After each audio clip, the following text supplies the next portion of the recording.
बिस्मिल्लाहिर्रहमानिर्रहीम। लाखों करोड़ों दुरूदो सलाम मोहम्मद मुस्तफ़ा सल्लल्लाहु अलैहि वसल्लम और आले मोहम्मद पर। मैं हूं उमर दराज गोंदल। बहुत सख्त ड्यूटी, बहुत सख्त मुकाबला, मुसलसल तीसरा दिन है कि सोहेल वड़ाई साहब के आर्टिकल्स आ रहे हैं जो एस्टैब्लिशमेंट से मुतल्लिक हैं, हुकूमत से मुतल्लिक हैं या फील्ड मार्शल से मुलाकात से मुतल्लिक थे।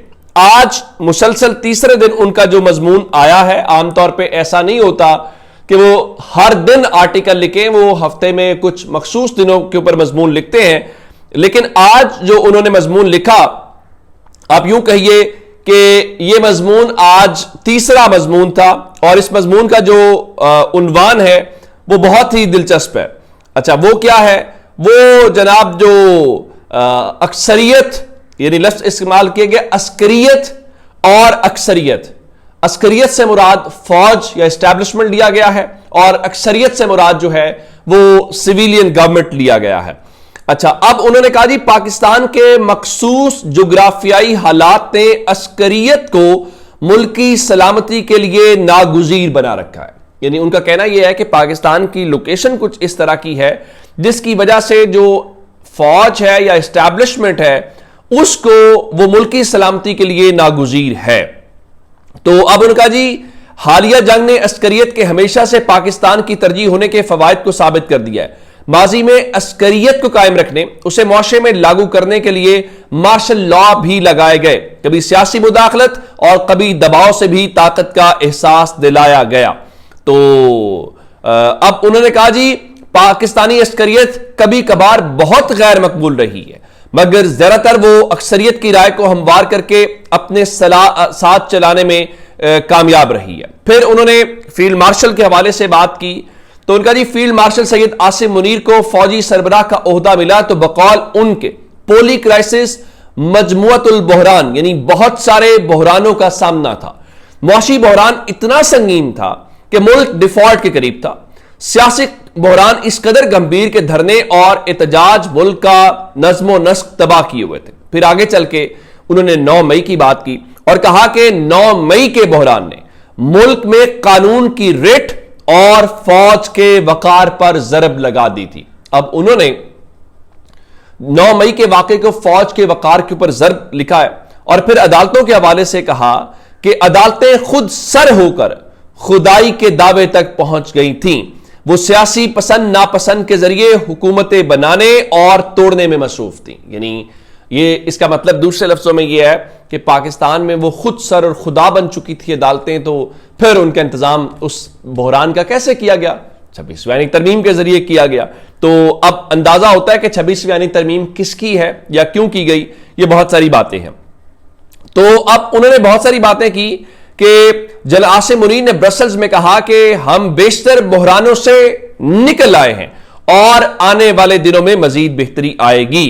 तो अब इस हवाले से उन्होंने बहुत सारी जहां बातों के हवाले से बात की तो उन्होंने कहा जी जो माना के अक्सरियत गैर मुनज़्ज़म है। अब अक्सरियत से मुराद जमहूर है या सिविल हुकूमत है या जमहूरियत है। उनका जी अक्सरियत जो है ना पाकिस्तान के लोग और ये गैर मुनज़्ज़म है। माना के अक्सरियत के नुमाइंदे अक्सर करप्शन करते हैं, यानी सियासतदान करप्शन करते हैं। माना के उनमें से अक्सर नाअहल हैं। यह भी माना कि उनकी गवर्नेंस में गलतियां हैं। माना कि वो बैनुल अक़वामी हसासियत को समझने में नाकाम रहते हैं। माना के फैसलों में ताखीर होती है और उनमें ज़्यादातर अगलात होती हैं। यह भी माना कि अक्सरियत के नुमाइंदगान ना इतने तालीम याफ्ता हैं और ना इतने अहल हैं कि वो हुकूमत को मौसर तौर पर चला सकें। लेकिन ये सब मानते हुए यह भी मानना पड़ेगा कि अक्सरियत के बगैर अस्करियत चल नहीं सकती। अब उनके मुताबिक पाकिस्तान का जो सियासतदान है वो करप्ट है, वो नाअहल है, उसको गवर्नेंस का पता नहीं है, उसको बैनुल अक़वामी ताल्लुकात का पता नहीं है, फैसले होते गलत नहीं, उनके ठीक नहीं होते, ताख़ीर होती हैं, और वो पढ़े लिखे भी नहीं हैं और वो इतने अहल भी नहीं है कि वो हुकूमत को मौसर तौर पर चला सकें।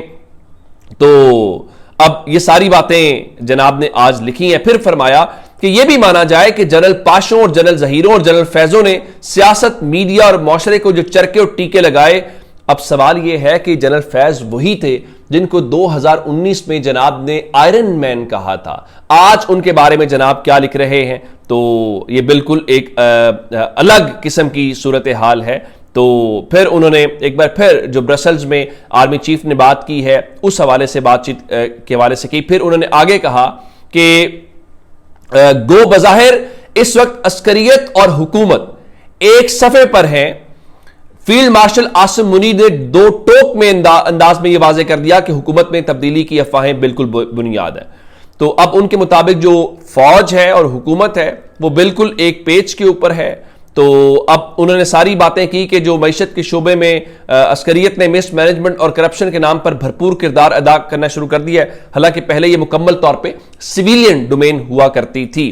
تو ان کے مطابق جی ریکارڈنگ، معدنی وسائل، S F C, N H A اور دیگر اہم شعبوں میں عسکریت کو غلبہ حاصل ہے، حالانکہ اس میں عسکریت کے مشوروں اور ٹیکنیکل سپورٹ تو ضرور ہونی چاہیے، مگر یہ معاشی اور تکنیکی شعبے میں جن کی سربراہی سویلین پروفیشنلز کے پاس ہونی چاہیے۔ تو اب یہ ان کا آج کا ہے۔ آج بھی اگر آپ دیکھا جائے تو انہوں نے یہ بتایا ہے کہ اس ملک کا جو سیاستدان ہے وہ نالائق ہے، وہ کرپٹ ہے، وہ کچھ کر نہیں سکتا۔ اور دوسری طرف انہوں نے جو فوج کے حوالے سے یا اسٹیبلشمنٹ کے حوالے سے بہت کھل کر وہاں پر بات چیت کی ہے اور ان کو بتایا ہے۔ تو میرا خیال یہ ہے کہ یہ آنے والا منظرنامہ جو ہے وہ ہمیں بہت واضح نظر آ رہا ہے کہ ہونے کیا والا ہے یا ہوگا کیا۔ ظاہر ہے کہ بڑا آسان ہوتا ہے، ایک تو یہاں پہ جو زبیر عمر ہیں، اسد عمر کے بھائی، ان کے حوالے سے ایک بار سہیل بڑائی صاحب غصہ کر گئے تھے، وہاں بات کرتے تو کسی نے کہا تھا پاکستان میں ایک رواج یا ٹرینڈ یہ ہے ریٹائرڈ کے خلاف بات کرنا بڑا آسان ہوتا ہے، ایک بات۔ دوسری بات، جو سیاستدان ہوتا ہے نا بیچارہ، اس کو پھٹے پہ چڑھانا، اس کی تضحیق کرنا، اس کے بارے میں کہنا بڑا آسان ہوتا ہے، کیونکہ دوسری جانب ہمیں ڈر لگتا ہے اور وہاں پہ ہم کوئی زیادہ بات نہیں کر سکتے۔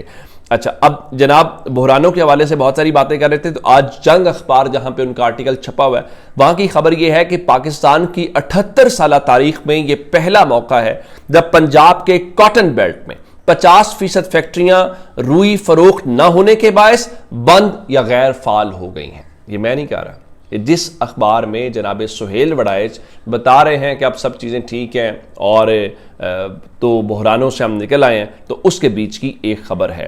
اور چونکہ وہ معافی تلافی کی باتیں کر رہے تھے تو حفیظ اللہ نیازی صاحب بتا رہے تھے کہ اسٹیبلشمنٹ بڑی شدت سے عمران خان سے معافی منگوانا چاہتی ہے۔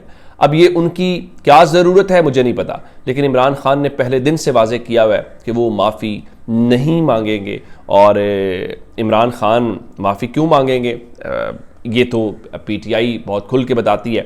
تو آج پھر سہیل وڑائچ کا جو منصور علی خان کے ساتھ انٹرویو ہے وہ بھی بڑا مقبول ہوا ہے کہ اس میں انہوں نے کہا تھا کہ آرمی چیف سے ملنے کی خواہش تو ہے، لیکن شاید وہ سمجھتے ہوں کہ آئین انہیں اجازت نہیں دیتا۔ اگر اس وقت آئین اجازت نہیں دیتا تو اب سہیل وڑائچ کی جب ملاقات ہو گئی ہے تو اب آئین کی تشریح سے متعلق ان کا کیا کہنا ہے۔ دوسرا، مریم نواز شریف صاحبہ جاپان کل پہنچ گئی تھیں، جہاز سے متعلق میں نے آپ کو بتایا تھا، منسٹرز ان کے ساتھ ہیں۔